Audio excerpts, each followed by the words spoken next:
Terima kasih Anda masih bersama kami. Bagi Anda yang baru saja bergabung, kami hadirkan kembali 3 berita utama hari ini. Karena kelebihan mengangkut penumpang, pikap yang membawa rombongan wisatawan terjun ke jurang sedalam 50 meter di Kabupaten Kebumen. 5 orang dilaporkan meninggal dunia.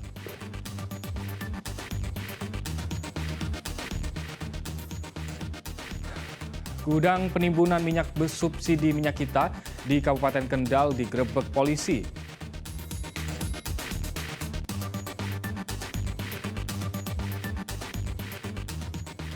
Kreativitas Satlantas Polres Purbalingga sosialisasi keselamatan lalu lintas dengan gelar wayang bawor di pinggir jalan.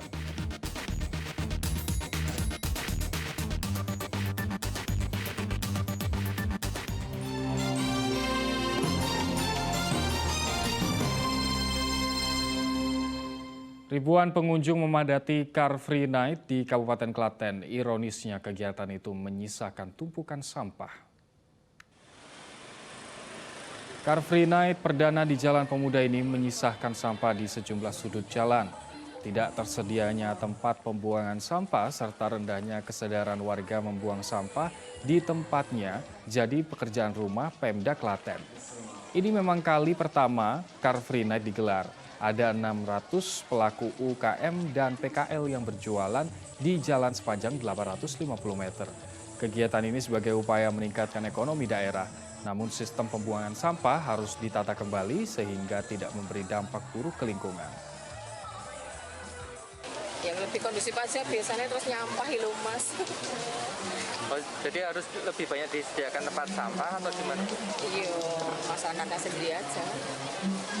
Biar nggak nyampah. Biasanya pagi saya kerjanya di sini juga. Naik lewat kan terus di sini tumpukan. Kita ke informasi lain, sebagai upaya menekan angka stunting di Kabupaten Demak, puluhan murid Taman Kanak-kanak mengikuti pemeriksaan kesehatan dari Polres Demak. Kegiatan rutin setiap Februari dan Agustus itu disambut bagi para orang tua. Puluhan murid Taman Kanak-kanak Kemala Bayangkari 37 Meragen mengikuti pemeriksaan kesehatan.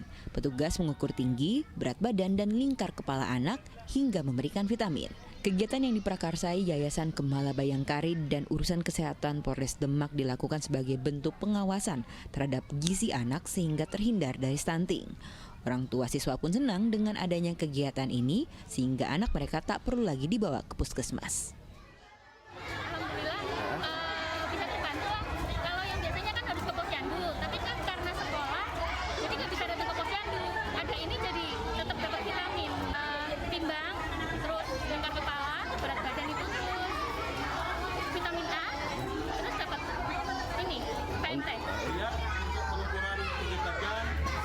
Berat badan, lingkar kepala maupun pemberian vitamin A. Nah, supaya anak-anak yang berada di TK Bayangkari ini semua benar-benar sehat, tidak ada yang sakit kemungkinan dan tidak ada yang stunting. Kegiatan ini berupa cek berat badan dan tinggi balita mulai dari usia 0 hingga 59 bulan di setiap posyandu. Dengan adanya kegiatan ini bisa menekan angka stunting pada anak sekaligus mengedukasi orang tua. Ali Muftagirin melaporkan dari Kabupaten Demak. Dinas Kesehatan Kabupaten Brebes menggencarkan pengasapan atau fogging di 5 wilayah dengan kasus demam berdarah tertinggi. Tercatat sejak Januari kemarin ada 84 kasus DBD dengan 1 kasus meninggal dunia.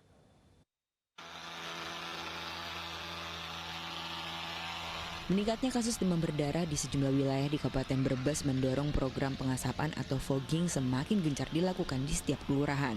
Salah satunya Kelurahan Pasar Batang. Setiap rumah, mulai dari pekarangan hingga drainase, tak luput dari pengasapan DBD. Kepala Kelurahan Pasar Batang mengatakan adanya peningkatan kasus DBD dalam sebulan terakhir. Ia juga meminta warga menjaga kebersihan lingkungan, apalagi kelurahan ini tergolong wilayah padat penduduk. Yang utama adalah menjaga lingkungan kita agar tetap bersih, Pak.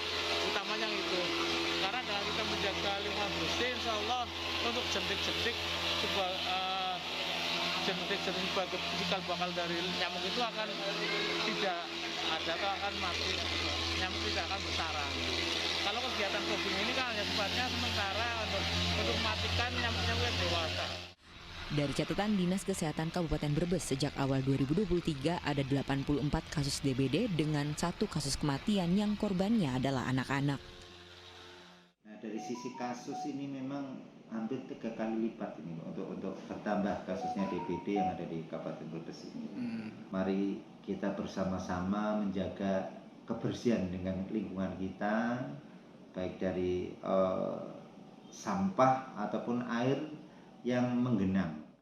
5 wilayah di Kabupaten Brebes yang masuk dalam daerah endemis DBD yakni Kecamatan Brebes, Bulakamba, Wanasari, Jatibarang, dan Bumi Ayu.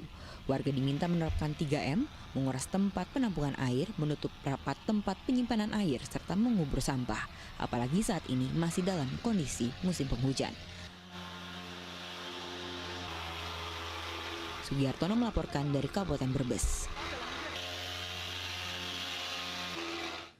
Satlantas Polres Purbalingga menggunakan cara unik untuk sosialisasi keselamatan berlalu lintas dalam operasi Candi tahun ini. Petugas Satlantas menggunakan media berupa pertunjukan wayang bawor yang digelar di pinggir jalan.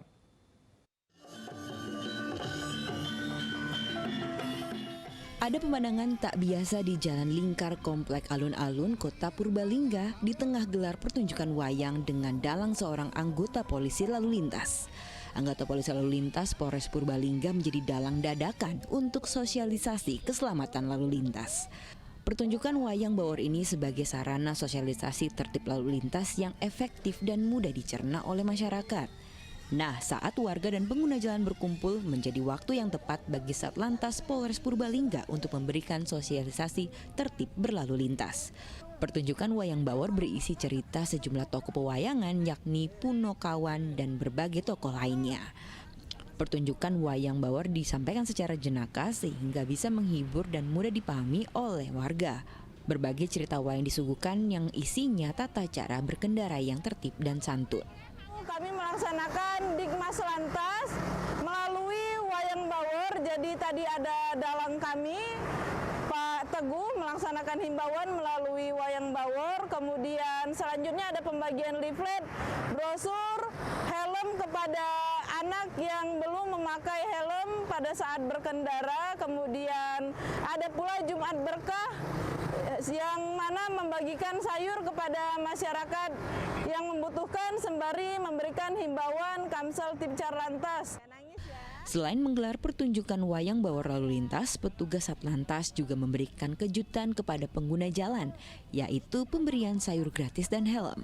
Warga pun menyambut gembira pembagian sayur gratis oleh Satlantas Polres Purbalingga ini. Perasaan saya sangat senang sekali dan amat senang, dan ini perlu dikembangkan sehingga tidak hanya sayur saja, tapi mungkin bisa hal-hal lain yang lebih bermanfaat untuk masyarakat. Penggunaan wayang bawor sebagai alat sosialisasi keselamatan berlalu lintas akan dilakukan hingga operasi keselamatan Candi gelar hingga 20 Februari mendatang.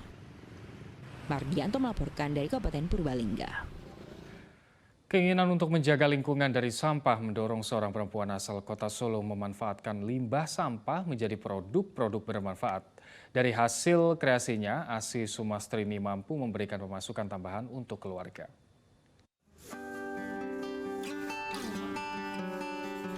Kumpulan kantong plastik ini memanglah sampah, namun bukan untuk dibuang, tetapi disulap menjadi beragam produk menarik dan memiliki manfaat.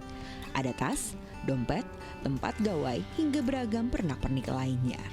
Produk ini adalah buah karya Asi Sumastrini, seorang perempuan asal Jagalan, Kota Solo. Sejak 2017 lalu, ia berkomitmen mengurangi sampah plastik dengan mengubahnya menjadi beragam barang dengan nilai fungsi yang beragam. Kreativitasnya dijual lewat media sosial dan mendapat dukungan dari berbagai kalangan pencinta lingkungan. Kalau pengiriman sebenarnya saya sendiri masih sekitar Indonesia ya. Jadi itu ada yang dari Kalimantan, ada yang dari Sumatera. Kebanyakan memang mereka itu pecinta lingkungan sih yang membeli produk-produk saya. Kreasi limbah kantong plastik menjadi produk dengan nilai fungsi dimulai dengan mencuci bersih seluruh limbah. Setelah kering, sampah plastik dipotong dan dibentuk layaknya gulungan benang. Lalu dirajut dan dibentuk sesuai produk yang diinginkan. Bentuk yang unik dan tidak sama dengan produk-produk lainnya membuat beragam tas hingga dompet dari limbah plastik ini menarik para pembeli. Lebih ke kayak merespon dari limbahnya gitu. Jadi tiap produk itu biasanya desainnya limited, jadi hanya ada satu gitu. Nah dari situ kita juga bisa menunjukkan karakter mungkin dari diri kita sendiri yang suka warna yang colorful atau model yang berbeda dari model tas yang mainstream gitu. Asih Sumastrini menjual produknya dengan harga Rp20.000 hingga Rp300.000 per produk. Hasil jual produk dari limbah plastik ini menjadi pemasukan tambahan bagi keluarga sekaligus bentuk nyata menjaga lingkungan dari sampah. Heri Prasetyo melaporkan dari Kota Solo. Informasi tadi mengakhiri jumpa kita hari ini. Atas nama rekan yang bertugas, saya Ilham Ardiansyah. Terima kasih atas kebersamaan Anda. Selamat beraktivitas dan sampai jumpa.